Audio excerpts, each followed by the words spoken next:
My mom was a really great track runner. And when she was running track in high school, one of the things she did and what she passed on to me, which I think is really, really valuable, she would place someone at a certain part of the track. And let's say she was running 1,600 meter race. Okay, that's 4 laps, if I'm not mistaken. And she would have that person yell out her time.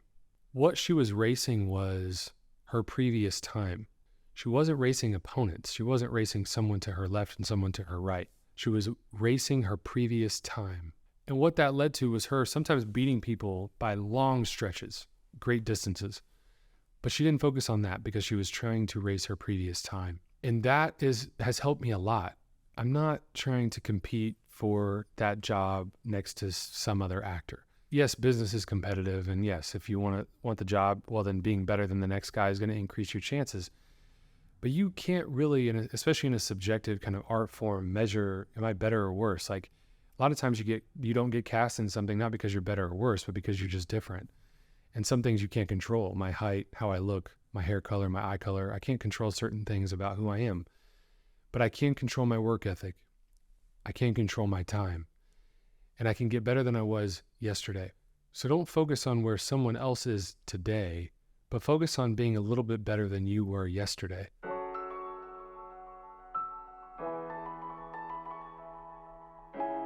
Welcome to In the Moment, an Anytown podcast. My name is Adam Lowder. Thank you so much for listening, for subscribing. Follow, subscribe, like if you have not done so. I would love to hear.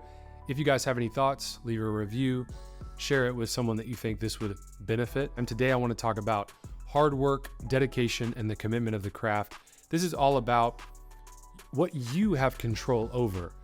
As many of you may know, and if you don't already, I do still act all the time, but I also teach acting one-on-one online to actors all over the world, which is why it's called Anytown Actors Lab, because I do believe that the next great actor can come from anywhere, and that if only I could be for others what I wish was there for me when I was starting, I would do anything to see that through. That's what this is all about. That's why I make videos. That's why I do content. That's why I have a podcast.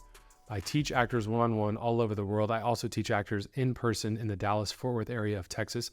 So if you do find yourself in either of those places and you're looking for more intensive training, please reach out, actorslab@anytownpictures.com. Without further ado, I want to talk about an actor's commitment. What is the dedication that it requires for an actor to do what they do? I'm going to give you a little bit of insight into what it took for me to get to where I am today in terms of my ability to act, what I'm working on, what I'm doing, and what it might take for someone like yourself out there. You know, there's this great quote. I love basketball. I played basketball for about 15 years. And so basketball players and basketball quotes and things like that, it's always been inspiring to me. There's a basketball player named Damian Lillard. You may know him. He plays for the Milwaukee Bucks. For a long time, he played for the Portland Trailblazers. He has this great quote. He said, if you want to look good in front of thousands, you have to outwork thousands in front of nobody. If you want to look good in front of thousands, you have to outwork thousands in front of nobody. The actors of today and yesterday, whose work is timeless, whose work will stand the test of time because it's so great, they did something behind closed doors. They did something when no one was looking. We don't need to focus on celebrating our work and our work being lauded by the world. We need to focus on the work itself. Because if you show up to act one day after you've won an award and you stink, the people there who work and who show up are only going to think of you as an actor who's not very good today. They don't care about your awards. They don't care about your name, because your accolades and your past projects cannot do the current work for you. You have to know how to work. You have to know how to make choices. You have to know how to create a process, establish a way that works for you to, in my opinion, the goal being act truthful, to be a truthful, real, authentic actor. Great acting is acting that doesn't look like acting. It looks like living truthfully under imaginary circumstances. The foundation of truthful acting is the reality of doing. So I want to talk about what it was like for me in New York City when I was learning how to act, when I was trying to act, how many projects I did, how many auditions I went on, the callbacks, the good, the bad, and the ugly, just to give you a picture of my story, but also to give you insight into what it takes so that you can apply this to your own career and your own work ethic. When I moved to New York City, I was 17 years old. I went to basically the third school that I had auditioned for. I got in and I just went because it was in New York. The other two were in Texas. And that was 2 years of learning about what real acting looked like. I studied with John Terrell, who was Sanford Meisner's student years and years and years ago. It was the best class I had taken at that school. The rest of it was helpful in some sense, but a lot of it, I felt like when I left, I just paid a lot of money to be self-conscious, which is very frustrating in hindsight. Now, I had financial aid and scholarships and stuff, so I wasn't in crazy debt, but at the same time, I didn't have much money. And when I was 19, I was on my own, living in New York, and just trying to figure it out. So I went to as many auditions as I could. I got terrible headshots to start out with. I just did everything that I could. I'll give you some select stories to give you some insight. But I started auditioning. The first thing I got was some voiceover work, and I did that for about a year. Paid like $100 an hour. I thought it was the greatest thing in the entire world because I got to, in my mind, act, even though it wasn't really acting, and get paid for it. I also booked a feature film that year, which came out in like 2012. And I was like, man, I'm really acting. This is great. And I got a bunch of short films and just random stuff throughout this first couple years. Then I really wanted to elevate my career. I wanted to get guest spots on TV. I wanted to, be in feature films with people that I wanted to work with, the greats. And I started to do something that I thought was probably smart at the time, which was treat things like a business. So I started to track my own analytics. So I would write down the total number of submissions I made per week. I was subscribed to 3 different websites. I think it was Backstage, Actors Access, and Casting Networks.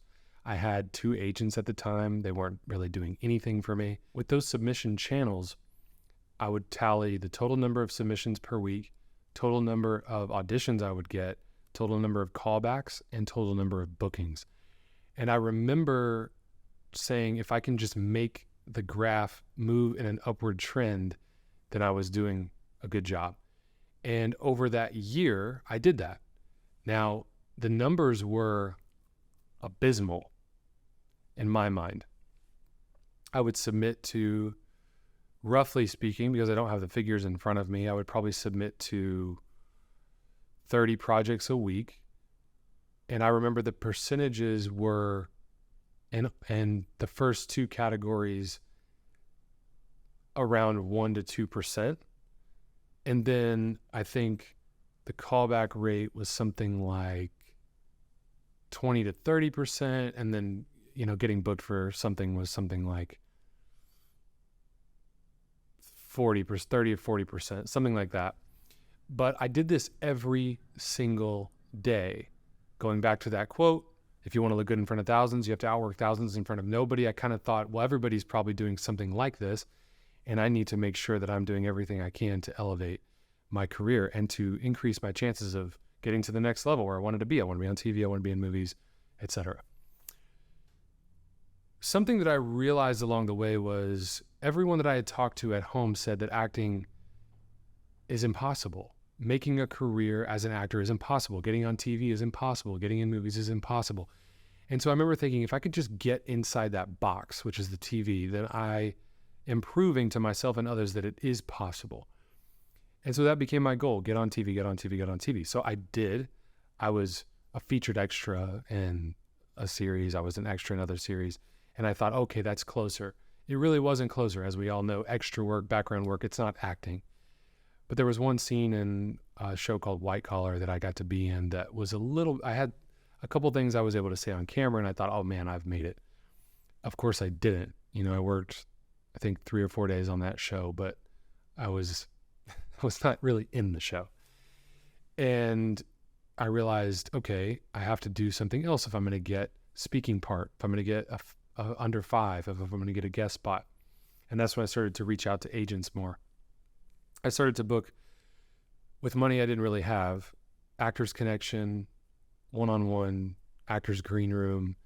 These entities in New York would help you get in touch with casting directors and agents of all different varying projects and capacities. And so for me, I was like, okay, well, if I can get in touch with these agents, then it'll give me increase my chances. And I did do that. A lot of them led nowhere. A couple of them led to meetings. A couple of them led to auditions. Again, thinking I was kind of progressing. During my years at the conservatory, I did internships with casting directors, which didn't get me anywhere. It gave me some experience in seeing kind of how things worked, but as an actor, it really wasn't the most exciting thing for me. And it didn't get me closer to the relationships I wanted to make so that I could actually be cast in something. And so just trying to each year get closer and closer to the goal, I realized I was further and further away from the whole point of this whole thing. When I was on stage in high school, when I was doing After the Fall by Arthur Miller for UIL one-act competition, which was kind of silly for a high school to do, but at the time I took it very seriously and did my best, which I'm sure was terrible. My whole goal was to do a good job. I remember being obsessed with the idea of like trying to recreate something real, even though we've rehearsed it over and over and over. And that really fascinated me. So I wanted to do a good job. I wanted to live up to what people like Philip Seymour Hoffman were doing. And so I said, what am I doing in New York? Like, the numbers are there and I'm increasing my rates, but like, what am I doing this for? And I realized I was just trying to chase this goal of get on TV. But thousands of people are on TV and I don't like their work. So what does that mean? And I said, well, I want to be a great actor. That was different because I didn't think I was as good as I could have been or I should have been. And I started to realize I was pretty frustrated with my training because it left me more self-aware while I acted than it left me equipped to be an artist. And so I started to look at other classes. I started to get back in a room where training was prioritized and I could do a great job. There were a select number of classes that I went to all over New York, and some of them were okay. Some of them were not good at all.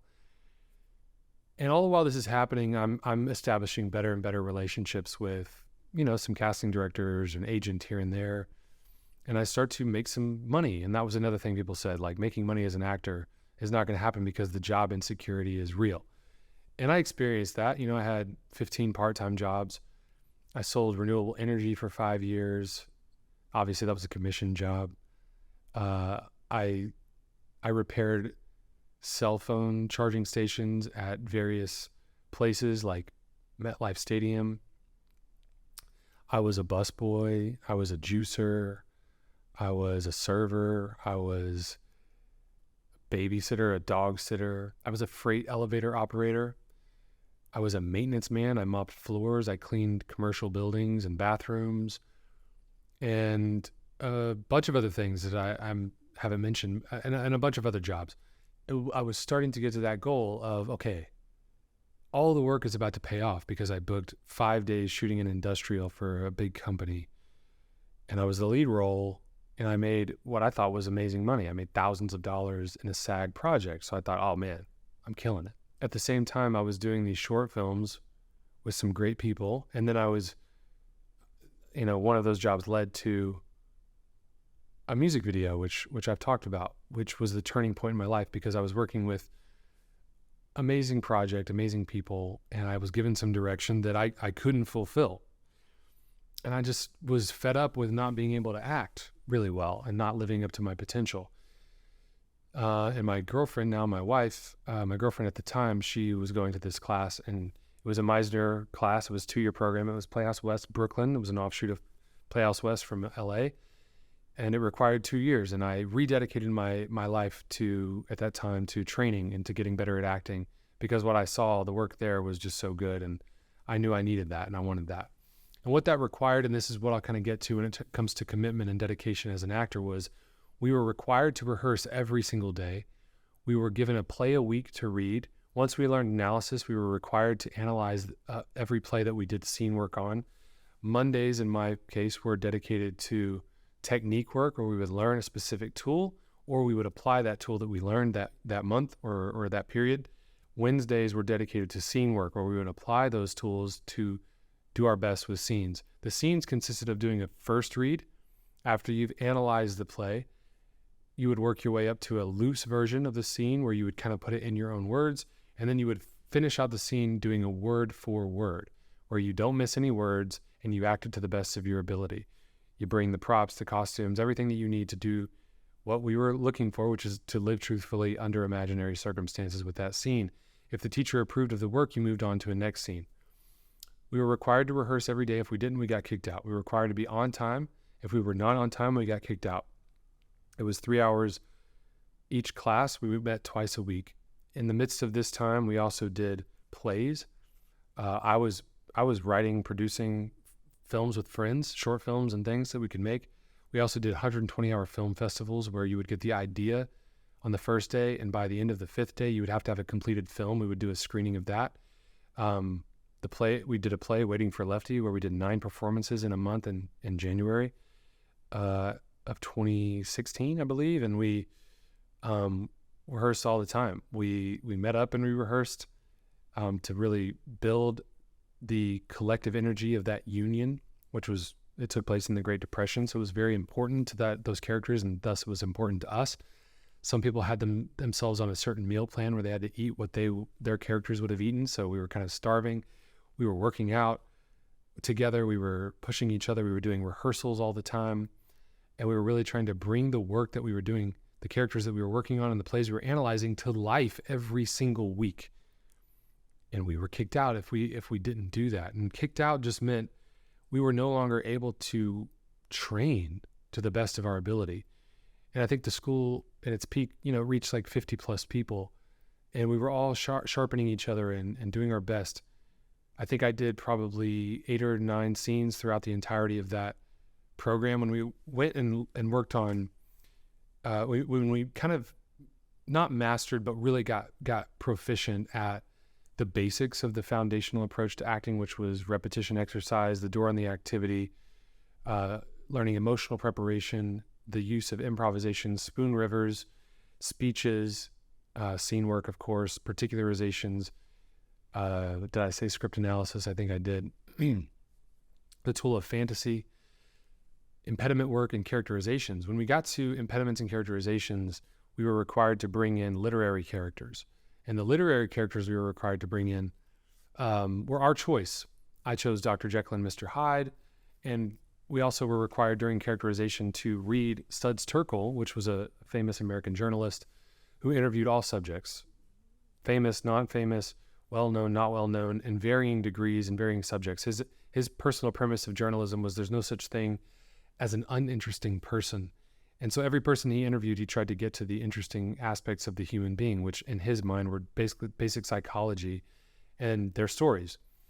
We were required to bring in interview subjects, and then our teacher would be Studs Terkel and we would be the interview subject. And so we would have to physicalize and embody, characterize a character, a person that no one had ever done before. So I couldn't watch a performance or a movie and copy anything that was done before. It had to be fully formed from my imagination and embodied through my physicalization, through my voice, through my body, through my artistic choices.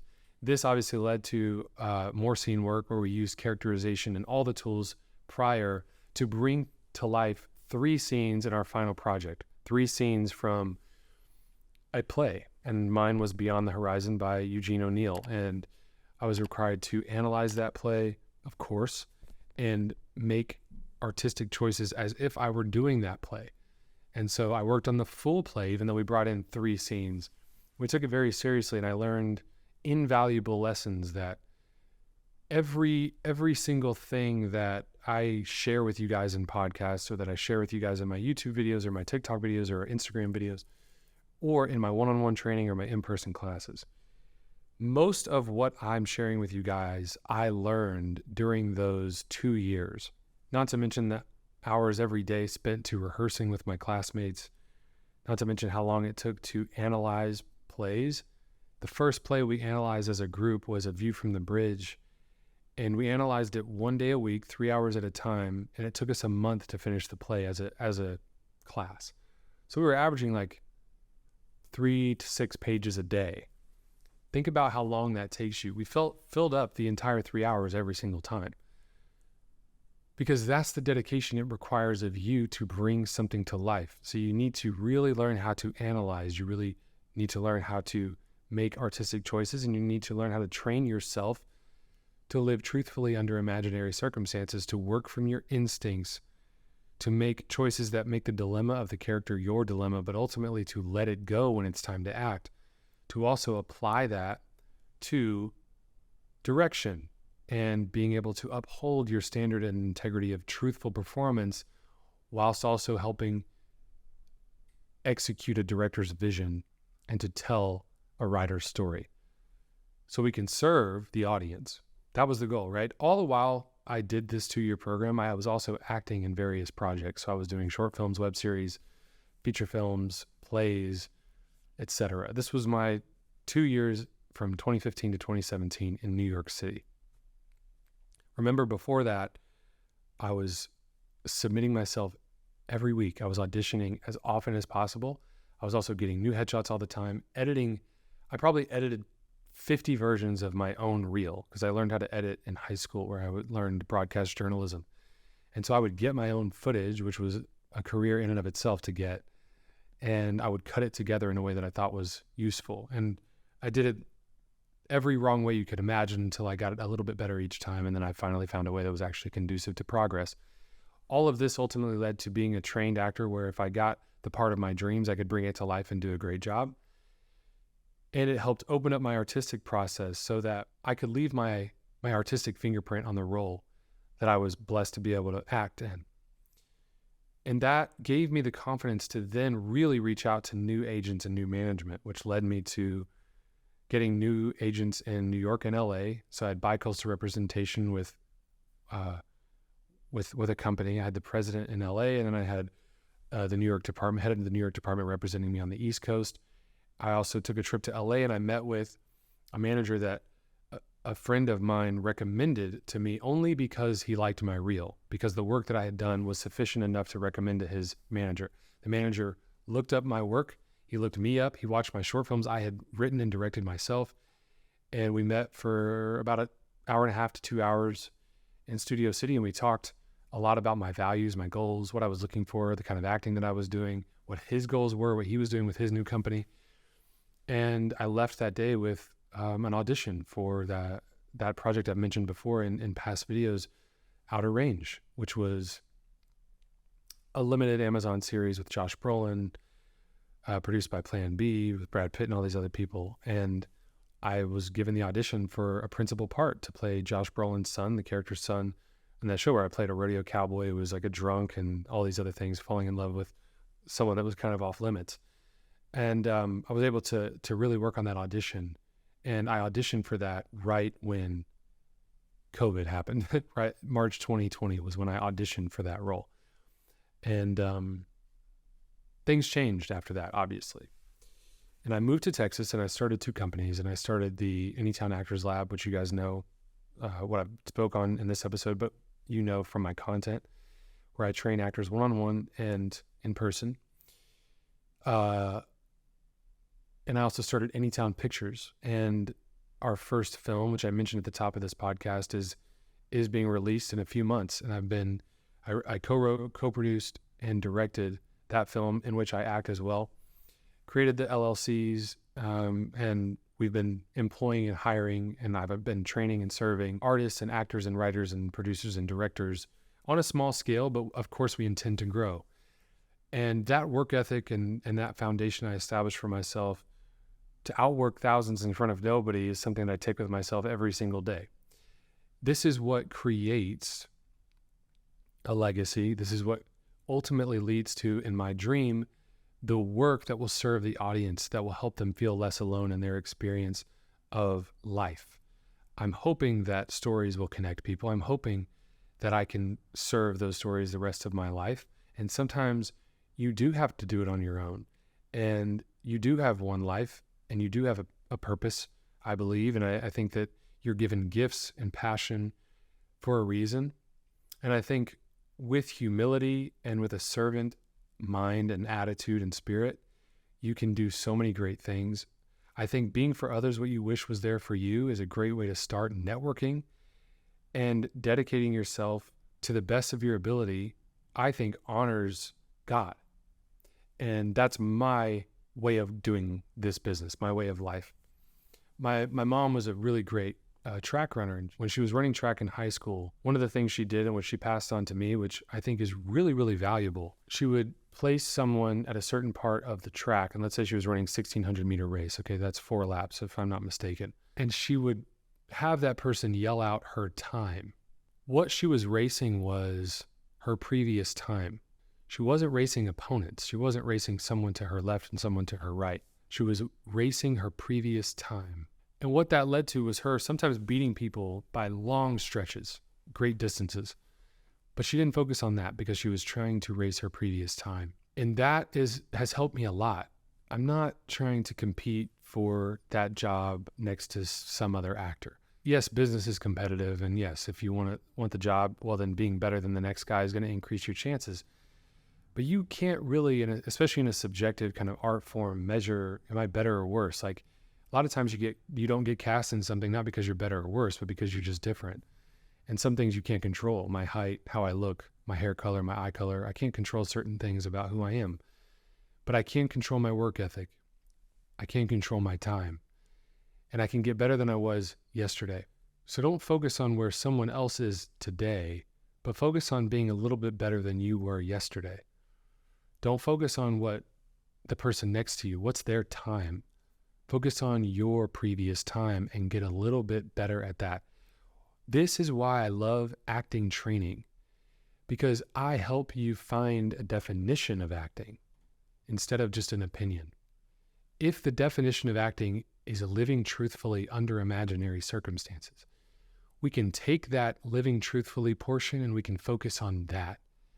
Start to live truthfully in real circumstances, and you will find a way to live truthfully under imaginary ones. Break down what it means to live truthfully. In my training, it was the foundation of truthful living. Truthful acting is the reality of doing.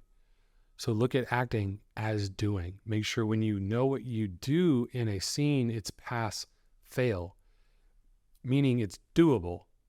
It's not just emotional, meaning I can't do the emotion of anger or rage or something.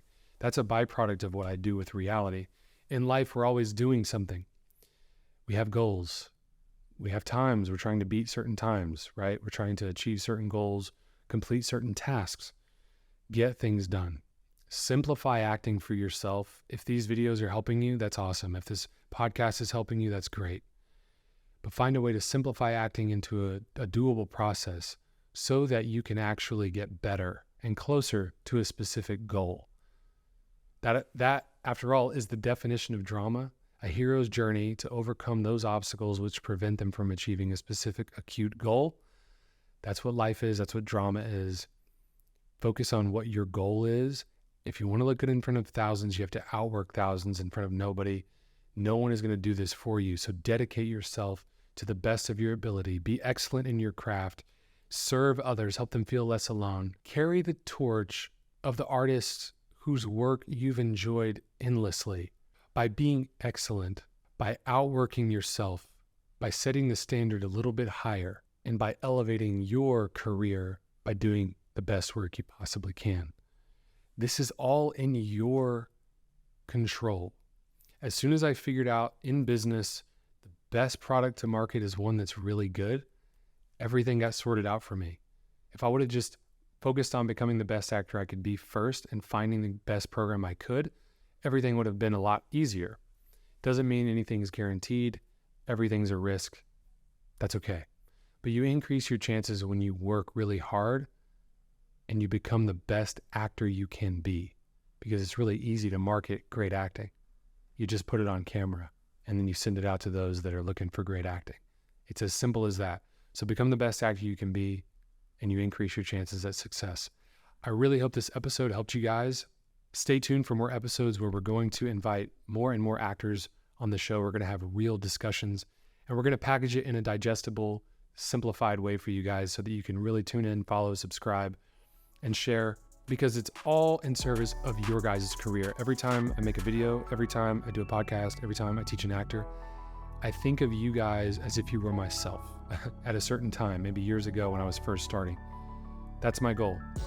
I hope this podcast has helped. If it's helped, share it with somebody else you know. And if you have some time, leave a review if it's helped you, if you've enjoyed it.